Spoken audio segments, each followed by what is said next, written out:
So the new future state for DC has started, and this video will cover the Green Lantern series within it. The future state is years into the future after the events of Death Metal.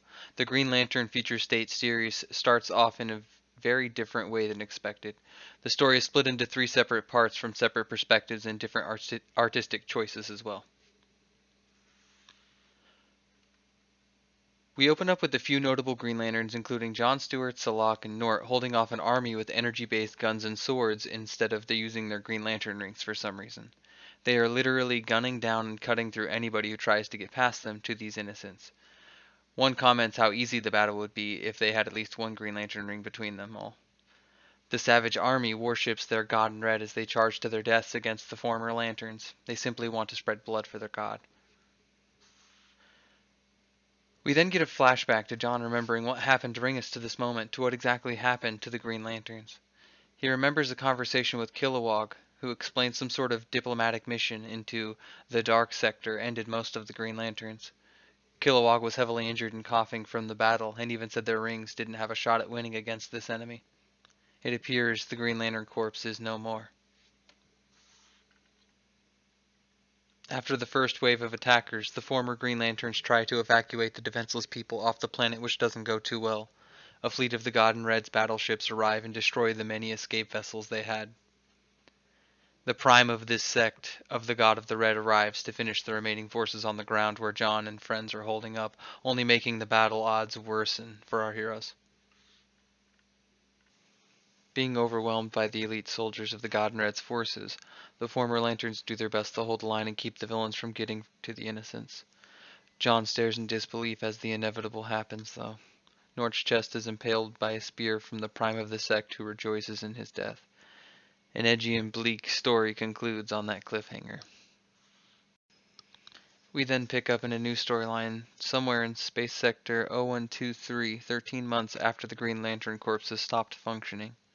The narration of some unknown lantern talking about how bad things have been, as a sickly, yellow light approaches the orbiting lantern-shaped ship they are implied to be in. The Sinestro Corps had returned. Lysidrak and two yellow lanterns arrive on the scene, saying Sinestro wishes to use the former Green Lantern space stations to rule the universe. She continues to go on and says that ruling the universe takes infrastructure, and the Green Lanterns left them everything they need. The Story Witch and the Book of Parallax itself, Lyssa claims that the Sinestro Corps members will bring order to this sector far better than any of the Green Lanterns did, because it's through fear. It is revealed that the Lantern who was narrating earlier is none other than Jessica Cruz. Her Green Lantern ring is drained and no longer works, but she decides she can still handle a few Sinestro Corps members herself. One of the Sinestro Corps members' rings detects someone is indeed on the ship, but can't detect exactly where for some reason. Lyssa says there has to be someone on board because ships don't maintain themselves this well. Jessica lures one of the Sinestro Corps members down a hallway by goading it. She claimed that she would blast him if he came any closer. In his arrogance, the Sinestro Corps member charged down the hallway, claiming she'd be as dead as her ring is soon. Baiting the Yellow Lantern into her trap with yet another warning, the Sinestro Corps member is wrapped up in some electrical cords, which shocks the Lantern unconscious. Jessica takes his ring off of him for good measure, as without it, he wasn't a threat to her. She added the Sinestro Corps ring to her necklace next to her green ring. Jessica then set her sights on the other Sinestro Corps minion by placing an atomic axe in the armory on a specific vent. Upon seeing it, the Yellow Lantern was drawn to the weapon. She then got kicked through the vent so she couldn't see her and had her defenses down. As she got hit, she dropped the atomic axe and it struck the floor, igniting the knockout gas grenades that were nearby, knocking out the Sinestro Corps member. As Lysidrak figures out the last person who logged into this ship was Jessica Cruz, she is confronted by Jessica, who has defeated both of her minions and collected their rings. Wielding the atomic axe, Jessica is ready to fight Lysidrak, who tells her that she isn't some buffoon with the ring, but the most feared lieutenant of Sinestro and the Sinestro Corps, and has witnessed primordial fears beyond death itself, so why should she fear some relic of an axe? Jessica says it's not the axe she should fear, it's her she should fear. She then attacks with the activated atomic axe and a flurry of strikes, actually managing to damage the armor constructs of Lysidrak. She continues saying there is no way she could actually fear her.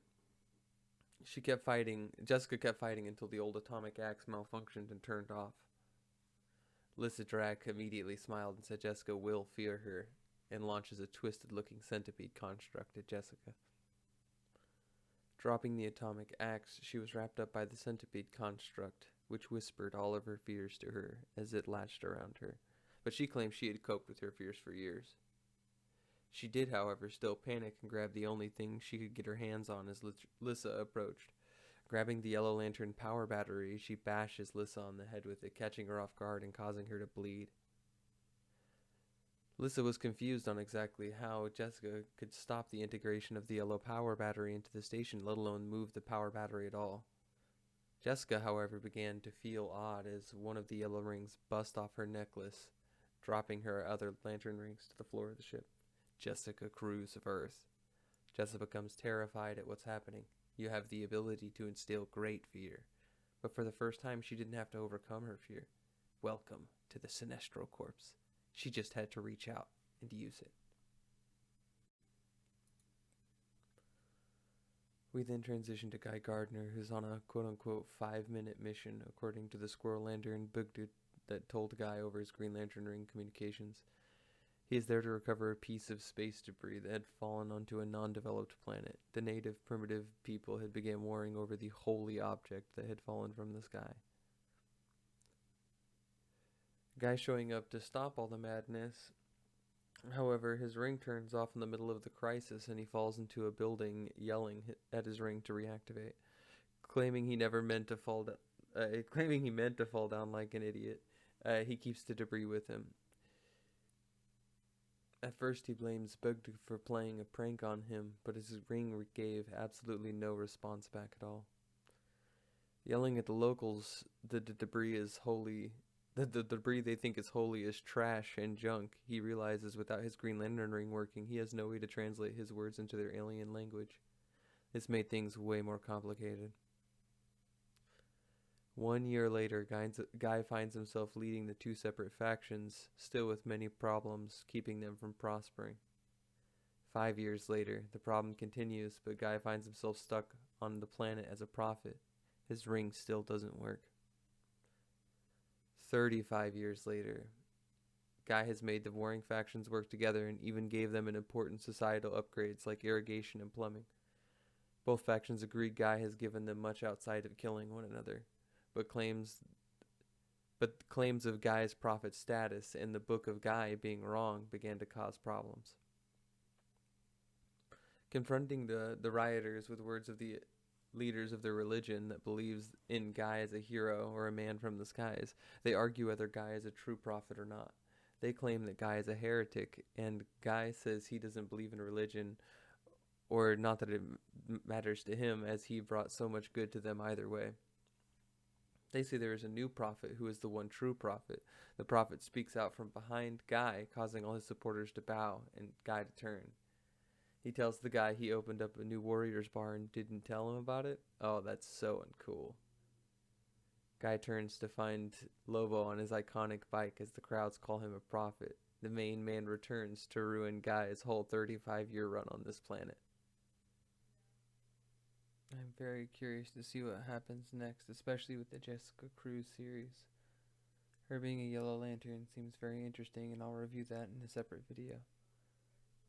Thanks, and until next time.